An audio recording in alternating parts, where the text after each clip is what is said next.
নমস্কাৰ আশা কৰোঁ আপোনালোক সকলো ভালে আছে মোৰ চেনেলটোৰ আৰু এটা নতুন ভিডিঅ'ত আপোনালোক সকলোকে স্বাগতম জনাইছোঁ প্ৰথম কথা হ'ল আজিৰ ভিডিঅ'টো হ'ল মাদাৰবোৰ্ডৰ ওপৰত মোৰ একচুৱেলি চিষ্টেমটো অলৰেডি ৰেডি হৈ গ'ল আপোনালোকে দেখিছে পিছফালে বাট ভিডিঅ' মই ৰেকৰ্ডিং আগত কৰিছিলোঁ আৰু ভিডিঅ'বোৰ এতিয়া মই নতুনকৈ দি আছোঁ চ' মোৰ আজিৰ ভিডিঅ'টোত মই আপোনালোকক দেখাম মাদাৰবোৰ্ড আপোনাৰ আনবক্সিং অভাৰভিউ মাদাৰবোৰ্ডৰ ওপৰত এটা ডিটেইলড এটা ভিডিঅ' আৰু ভিডিঅ'টো অলপ দীঘলীয়া হ'ব বাট আপোনালোকৰ কাৰণে ইম্পৰ্টেণ্ট বিকজ মই ইটছ এণ্ড এভৰিথিং মই প্ৰপাৰলি এক্সপ্লেইন কৰিছোঁ যে মাদাৰবোৰ্ডটো কি ফিচাৰ্ছ আছে বা কি আছে চ' এই ইনফৰ্মেটিভ যিটো ভিডিঅ' হ'ব আজি এই ভিডিঅ'টো আপোনালোকক নেক্সট আপোনালোকৰ যদি কম্পিউটাৰ বনায় বা কিবা যদি আপগ্ৰেড কৰে বা মাদাৰবোৰ্ড ৰিলেটেড যদি কিবা আপোনাৰ দৰকাৰী ইনফৰ্মেশ্যন দৰকাৰ হয় এই ভিডিঅ'টো নিশ্চয় আপোনালোকক অলপ হ'লেও হেল্প কৰিব আৰু এই মাদাৰবোৰ্ডখন মই 16,800 ৰুপিজত পাৰ্চেছ কৰিছোঁ আৰু মই যেতিয়া পাৰ্চেছ কৰিছিলোঁ তেতিয়া মই মানে ইয়াৰ ৰেটটো কম্পেয়াৰ কৰি লৈছিলোঁ বেদান্ত MD কম্পিউটাৰ্ছ তাৰপিছত আপোনাৰ এমেজন ফ্লিপকাৰ্টত বাট ইয়াতে মই সস্তাত পালোঁ আৰু মোৰ বহুতখিনি মানে পইচা ৰাহি হৈছে অলমষ্ট এৰাউণ্ড 400লৈকে ৰাহি হৈছে আৰু আহক আমি ভিডিঅ'টো লগাই হাই গাইজ তো আপোনালোকে মোৰ সন্মুখত এয়া দেখি আছে মোৰ মাদাৰবোৰ্ডৰ পেকেটটো চ' মই ইয়াৰে যি পেকেজিঙত আহিছিলে মই সেইবোৰ গোটেই অপেন কৰিলোঁ এইবোৰ গোটেই খুলিলোঁ চ' মাদাৰবোৰ্ডৰ ব্ৰেণ্ডটো হ'ল ASRock ঠিক আছে ASRockৰ মাদাৰবোৰ্ড হয় B760M চিপছেট ছিৰিজৰ মাদাৰবোৰ্ড হয় ষ্টিল লিজেণ্ড মডেল নেম আৰু WIFI ইনবিল্ট আছে ইয়াত ঠিক আছে B760M কি কাৰণে ল'লোঁ এইটো ফিউচাৰ প্ৰুফ হয় মানে মই এতিয়া যিটো প্ৰচেছৰ মই ইউজ কৰিম i5 12 জেনেৰেশ্যনৰ প্ৰচেছৰ ইউজ কৰিম বাট ইন ফিউচাৰ যদি মই প্ৰচেছৰ আপগ্ৰেড কৰিব বিচাৰোঁ তেতিয়াহ'লে মই ইণ্টেল i5 বা i7 বা i9ৰ 13 জেনৰ প্ৰচেছৰো মই ইয়াত ইউজ কৰিব পাৰিম এতিয়া তলত চাব HDMI ছাপোৰ্ট কৰে মাদাৰবোৰ্ডখনে DDR5 RAM ছাপোৰ্ট কৰিব PCI Gen 5 স্লট আছে ইয়াত PCI Gen 5 নেক্সট পলিক্ৰম চিংক মানে ইয়াত মই যদি RGB যদি ফেন বা এনেকুৱা যদি কিবা লগাওঁ মানে RGBৰ যদি কুলাৰ লগাওঁ বা এনেকুৱা লগাওঁ এইটো মাদাৰবোৰ্ডৰ লগত চিংক হয় মই ইয়াত কাষ্টমাইজ কৰিব পাৰিম ঠিক আছে আৰু ইণ্টেল 13 জেনো ছাপোৰ্ট কৰিব আৰু ইণ্টেল চিপছেট B760M যিটো মই অলৰেডি আপোনালোকক কৈ দিলোঁ নেক্সট আমি মাদাৰবোৰ্ডৰ পেকেটটোৰ বেক চাইড আমি চাই লওঁ ইয়াত কি কি ফিচাৰ্ছ আছে ঠিক আছে প্ৰথম আপুনি চাই ল'ব CPU ছাপোৰ্ট মই অলৰেডি কৈ দিছোঁ আপোনালোকক ইয়াতে চাব পাৰে ইণ্টেলৰ 13 আৰু 12 জেন প্ৰচেছৰ ছাপোৰ্ট কৰে ঠিক আছে ইয়াতে লিখা আছে clearly Intel 13 and 12 gen Intel processor ঠিক আছে LG 1700 চকেট হয় চকেট আপোনাৰ 12 জেন আৰু 13 জেন যিবোৰ প্ৰচেছৰ আহে সেইবোৰক 1700 LG চকেট দৰকাৰ ঠিক আছে নেক্সট চিপছেট মই অলৰেডি কৈ দিছোঁ B760M ইয়াতে যিটো VRAM ছাপোৰ্ট আছে VRAM ছাপোৰ্ট এইখন মাদাৰবোৰ্ডো বহুত ভাল মই সেইকাৰণে এইটো VRAM ছাপোৰ্টটো দেখিও মোৰ ভাল লাগিছে সেইকাৰণে মই এইখন চুজ কৰিলোঁ 12+1+1 power phase designer doctor MOS technology use কৰে এইটো তেওঁলোকৰ নিজা টেকন'লজি ASRockৰ চ' VRAM কনফিগাৰেশ্যন বহুত ভাল নেক্সট ৰেমৰ 4টা স্লট থাকিব DDR5ৰ দুটা আপোনাৰ PCI স্লট থাকিব মানে গ্ৰাফিক্স কাৰ্ড মই লগাব পাৰিম এটা slot latest PCI 5.0 into 16 support কৰিব আৰু এটা PCIe টেকন'লজি 4.0 into 1 ছাপোৰ্ট কৰিব ঠিক আছে graphics Intel UHD ultra HD যিবোৰ ইনবিল্ট গ্ৰাফিক্স থাকে প্ৰচেছৰত মোৰ প্ৰচেছৰটো বাৰু ইনবিল্ট গ্ৰাফিক নাই মই এক্সট্ৰাকৈ গ্ৰাফিক কাৰ্ড ইউজ কৰিম চ' ইনবিল্ট গ্ৰাফিক্স যাৰ যিবোৰ প্ৰচেছৰ আছে এইবোৰ ছাপোৰ্ট কৰে তাৰপিছত গ্ৰাফিক্স আউটপুট মাদাৰবোৰ্ডখনত আপোনাৰ এটা HDMI পৰ্ট আছে আউটপুট আছে ডিছপ্লে লগাব পৰা এটা ডিছপ্লে পৰ্ট আছে আৰু এটা EDP পৰ্ট আছে ঠিক আছে ষ্ট'ৰেজৰ কাৰণে মই 4খন হাৰ্ড ডিস্ক লগাব পাৰিম SATA SSD হওক বা নৰ্মেল যিটো হাৰ্ড ডিস্ক থাকে আমাৰ চ' তেনেকুৱা হাৰ্ড ডিস্ক আমি লগাব পাৰিম ঠিক আছে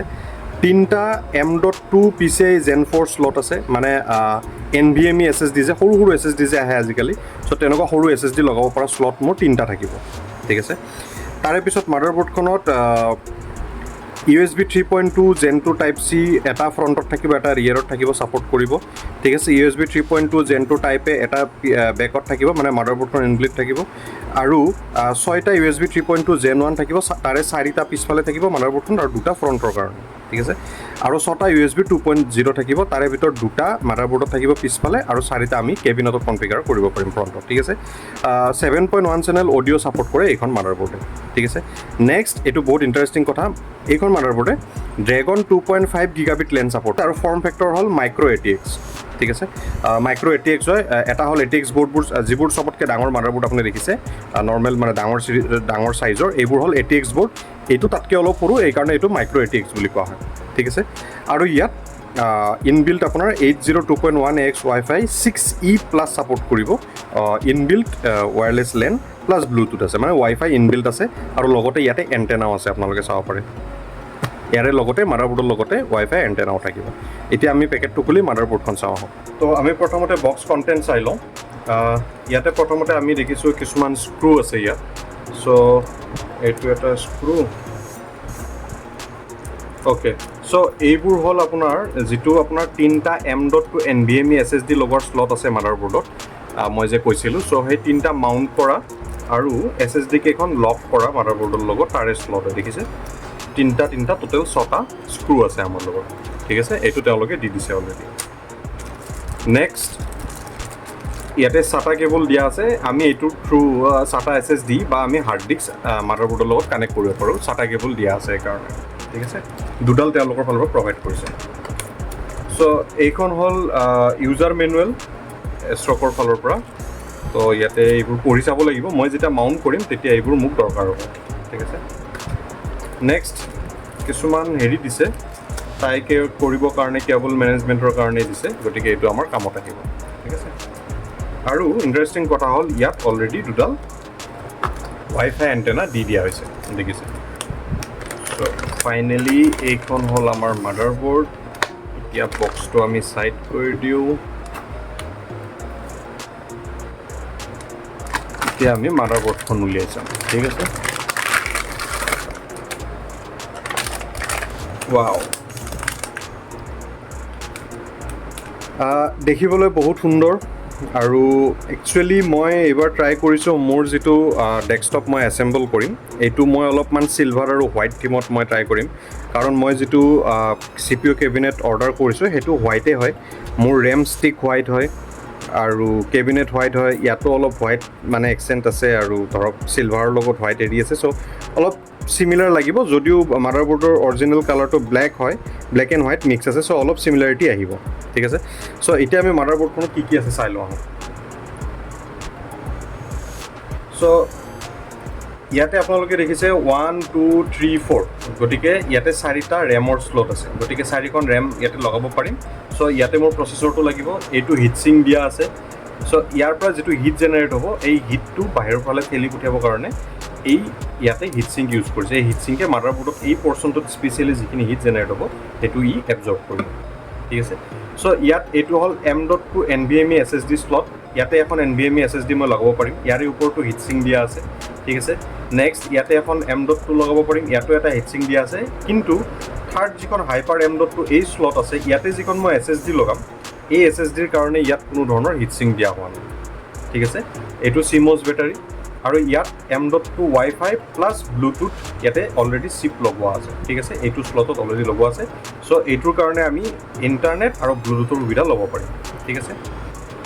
তাৰপিছত ইয়াতে কিছুমান পৰ্ট আছে ইয়াতে HD অডিঅ'ৰ কাৰণে এইটো পৰ্ট দিয়া আছে ঠিক আছে তাৰপিছত LEDৰ কাৰণে দিয়া আছে এইটো এড্ৰেছেবল LEDৰ কাৰণে এইটো পৰ্ট দিয়া আছে এইটো RGBৰ কাৰণে এইটো দিয়া আছে ঠিক আছে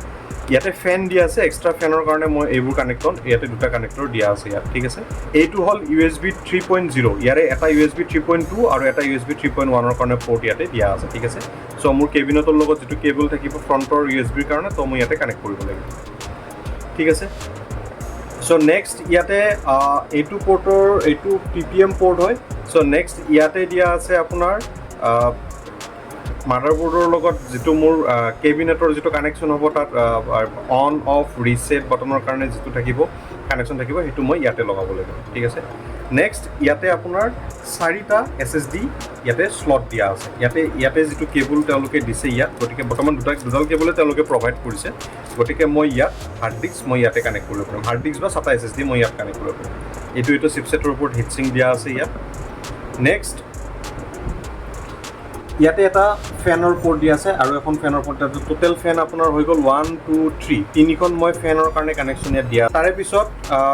এইটো USB 3.2 ইয়াতে এটা পৰ্ট দিয়া আছে ঠিক আছে এইটো USB 3.1 USB 3.1 USB 3.2 কাৰণে পৰ্ট দিয়া আছে আৰু ইয়াতে USBৰ কাৰণে আৰু এক্সট্ৰা পৰ্ট দিয়া আছে ঠিক আছে তাৰে পিছত ইয়াতে আপোনালোকে চাব ইয়াতে CPU ফেন 1 CPU ফেন 2 আৰু ইয়াতে দুটা CPU পাৱাৰ সাপ্লাই কানেকশ্যন দিয়া আছে এইখিনি চ' ইয়াত অলৰেডি বেক প্লেট অলৰেডি আহি যায় চ' আপুনি এক্সট্ৰা বেক প্লেট যি থাকে নৰ্মেলি সেইটো আপুনি কানেক্ট কৰিব নালাগে আমি কেবিনেটত ডাইৰেক্ট মাদাৰবোৰ্ডখন পিছফালে লগাব পাৰিম ইয়াতে অলৰেডি কভাৰ দিয়া আছে ঠিক আছে চ' এই দুটা হ'ল আপোনাৰ ৱাইফাই যিটো আপোনাৰ হেৰি আছে এণ্টেনা আছে এণ্টেনা লগাবৰ কাৰণে মই এই দুটা পৰ্ট ইউজ কৰিম এই দুটা ইয়াতে এটা HDMI পৰ্ট দিয়া আছে আউটপুটৰ কাৰণে ঠিক আছে এটা DP পৰ্ট দিয়া আছে ডিসপ্লে পৰ্ট এটো পুৰণা কিবোৰ্ড মাউস কানেক্ট কৰিবৰ কাৰণে দিয়া আছে দুটা USB 2.0 পৰ্ট আছে ঠিক আছে USB 3.0 পৰ্ট আছে ইয়াত 1 2 3 4 5 ঠিক আছে আৰু এটা USB টাইপ C দিয়া আছে এইটো USB টাইপ C আৰু এইটো port USB 3.2 10 Gbps connection support কৰে এইগিটা USB 3. এইগিটা USB 3.0 টেকনলজি এটো 5 Gbps ৰ স্পিড আৰু এই দুটাও 5 Gbps স্পিড সাপোৰ্ট কৰে তাৰে পিছত এইটো যেটো লেন পৰ্ট দিয়া আছে এটো 2.5 GHz ৰ লেন কানেক্টিভিটি সাপোৰ্ট কৰে তাৰ পিছত ইয়াতে অডিও পেৰিফেৰেলৰ কাৰণে অডিও ইনপুট আউটপুট আৰু মাইক্ৰোফোনৰ কানেকশন আমি লগাব পাৰিম ঠিক আছে তাৰে পিছত আমি যদি মাদাৰবোৰ্ডখনৰ বেক সাইডে চাওঁ ইয়াতে আপোনালোকে দেখিব এটা এক্সট্ৰা পৰ্ট দিয়া আছে ঠিক আছে এই পৰ্টটো কি কাৰণে দিছে ইয়াতে আমি এক্সট্ৰা LCD বা LED যিবোৰ সৰু ডিসপ্লে থাকে আপোনালোকে তেনেকুৱা দেখিছেনে নাই মই ক'ব নোৱাৰিম ঠিক হয় আপোনালোকে চাব যিবোৰ বহুত দামী ডেস্কটপ মানে এসেম্বল কৰে কনফিগাৰ কৰে তাত কি হয় কেবিনেটৰ ভিতৰত সৰু সৰু মানে মনিটৰ থাকে এনেকুৱা সাইজৰ যত নেকি কিবা কাৰ্টুন দৌৰি থকা বা কাৰ্টুনৰ এডভাৰটাইজ বাৰে বাৰে মানে ৰিপিট হৈ থাকে বা CPU টেম্পাৰেচাৰ দেখায় তেনেকুৱা ধৰণৰ আমি LCD ডিসপ্লেও আমি এই মাদাৰবোৰ্ডৰ লগত কানেক্ট কৰি আমি আমাৰ কেবিনেটৰ যিকোনো সাইডত লগাব পাৰিম বাহিৰৰ পৰা দেখা পোৱা ঠিক আছে হেতুৰ কাৰণে এই পোৰ্টটো দিয়া আছে ঠিক আছে সো এইটোৱেই মোৰ এই মাদাৰবোৰ্ডখনৰ ওভাৰঅল আপোনালোকক মানে আনবক্সিং আৰু ওভাৰঅল এটা আইডিয়া মই দিবলৈ চেষ্টা কৰিছোঁ চেনেলটো সাবস্ক্ৰাইব কৰক ভিডিঅ'বোৰ লাইক কৰক শ্বেয়াৰ কৰক কমেণ্ট কৰক কিবা যদি জানিব বিচাৰে আপোনালোকে কমেণ্ট কৰিব মই নিশ্চয় হেল্প কৰিম আৰু আশা কৰোঁ আপোনালোকক আৰু নেক্সট ভিডিঅ'ত লগ পাম আজিলৈ আহোঁ ধন্যবাদ